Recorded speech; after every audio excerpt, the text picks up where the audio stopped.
Good morning mga ka-islanders. As of this moment, 8 a.m. dito sa Boracay Island Station 1. Kahit pa paano maganda yung ating weather. I'm just waiting for my guest para mag-activity, mag-island hopping, private island hopping yung ating mga guest. And medyo, since maaga tayo, konti pa lang yung mga turista. And it's weekend by the way, right now. So ayan po yung aking kasama si Ariel. Nagfe-fill out na siya ng form ng mga guests. Dapat kayo gumagawa nito actually. Pero since we don't want that to let you guys doing the paperworks anymore, kami na po yung gumagawa on your behalf para hassle-free at VIP treatment kayo guys.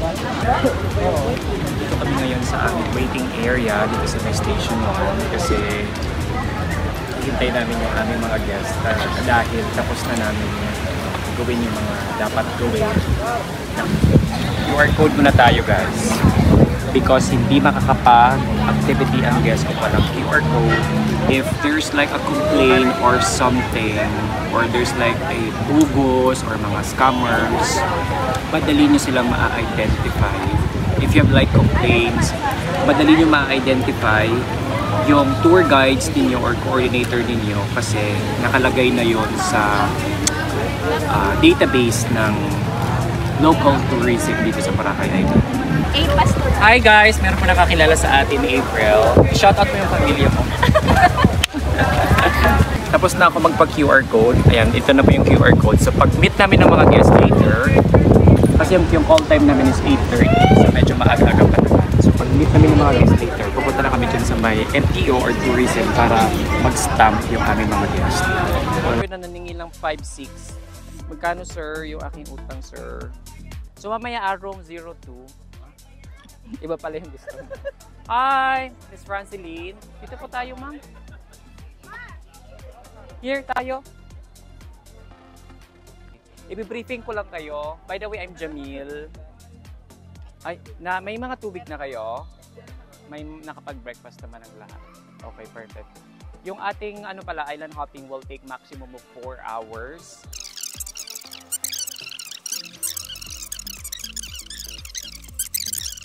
Ganito kami guys sa luxury sports.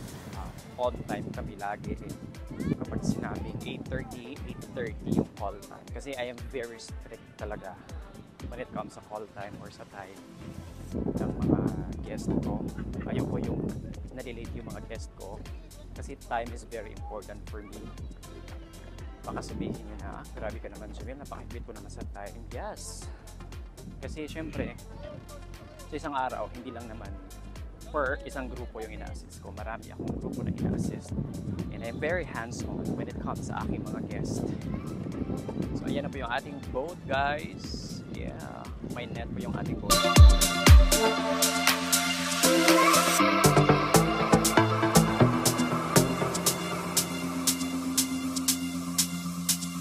Okay guys, nakasakay na po yung ating mga guests. Papunta na po sila sa kanilang island hopping location. Right now, yung ating weather, malakas kasi yung hangin, although wala naman pong bagyo. But we will double check later kung makakapunta sila sa Crystal or Magic or Puka Beach. Pero kapag hindi, point to point lang yung ating mga guests sa kanilang island hopping for today. Kaya kung makikita medyo malakas talaga yung hangin right now. Hindi na ako nag-guide because meron akong guide na pinasama.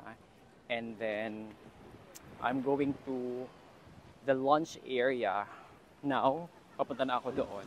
Kasi syempre, mag-set up ako ng boodle fight. At para ma-share at maipakita ko sa inyo kung ano yung klaseng pagkain ang aming inihahain sa aming guests. So, it's a boodle fight setup.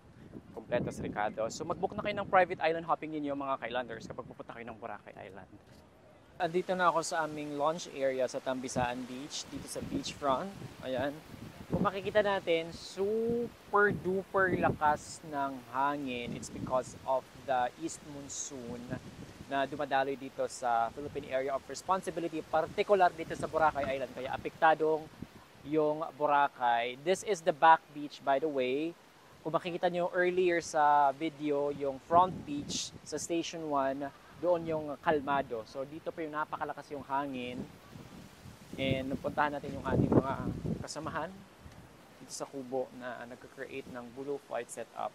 Ayan na po sila. So inayos lang namin yung bubong namin dito sa taas ng kubo. It's because inano talaga siya ng hangin. So ganun kalaki or kalakas yung hangin right now dito sa Boracay. Dito sa back beach lang actually. Ito na yung ating mga mangga. We have banana, watermelon, papaya, grapes. Nasangkap na ating Bulo Fight setup. Ayan. Si Gio.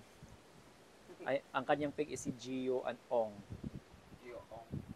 Guys, ito yung nabili kong trapal sa sa TikTok shop. Ano daw to, parang UV trapal something. So bumili ako ng 3 at binili ko yung pinakamalaki nilang trapal kasi ito yung gagamitin namin sa upcoming namin na guest na 78 person at saka dito rin namin gaganapin yung lunch nila. Ang ganda ng Boracay, oh. Super nice. At luto na po yung ating isda. Yan po yung ating kakainin. It's a tinulang isda. In short, sinabawang isda sa Tagalog. Pero sa mua, tinula man na siya. Ulad. Asan yung ulad? Here. May bola. Ayan. Aray ka. Ulad o. Yung aming kitchen. Hugaw-hugaw siya. Dirty kitchen. Bando ka na dirty kitchen, guys. Yes. Hugaw-hugaw kitchen. Noto tagbulat, guys. Lamig siya. Sa tugnaw ka panahon. Utugnaw. Utog tayo. This is my ulam.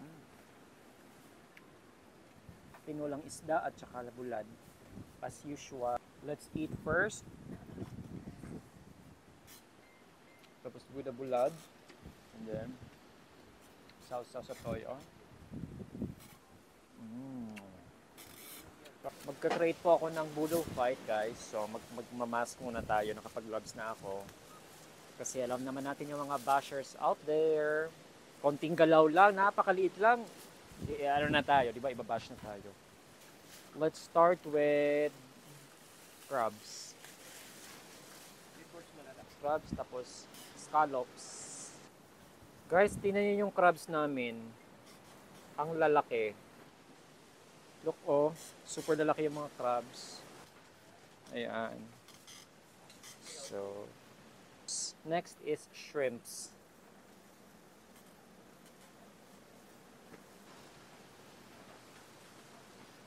Okay.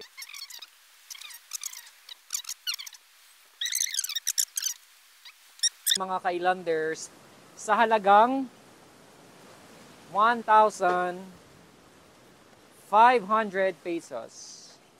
1,000 pala, sorry. 1,000 pesos. Ayan. So, ito yung pinagmamalaki namin dito sa Luxury Sports.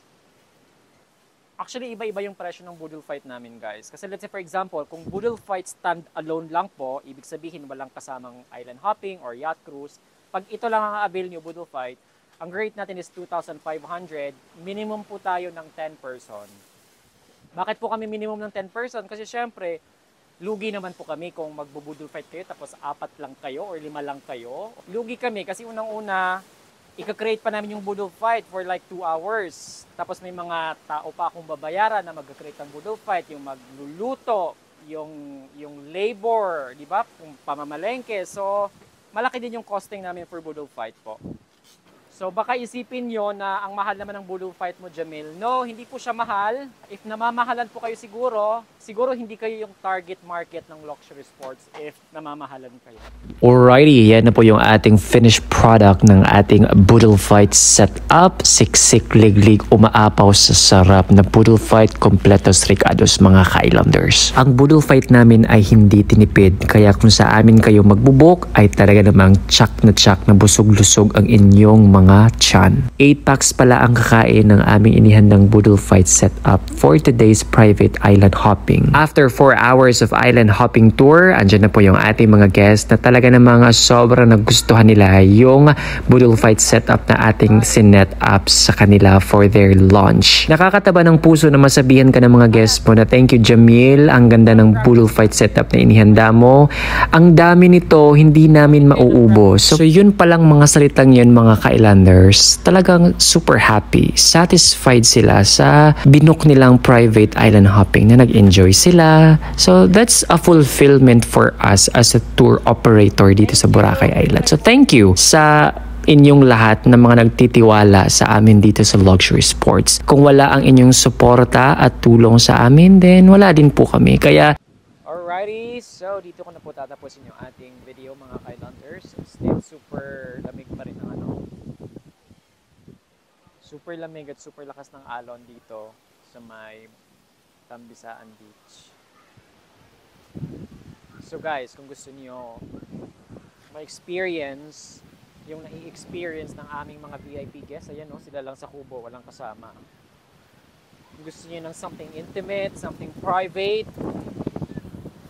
alam niyo na mga mag-book na kayo sa ating Facebook at Instagram page, Luxury Sports. Nakain ko yung buhangin. Bye na!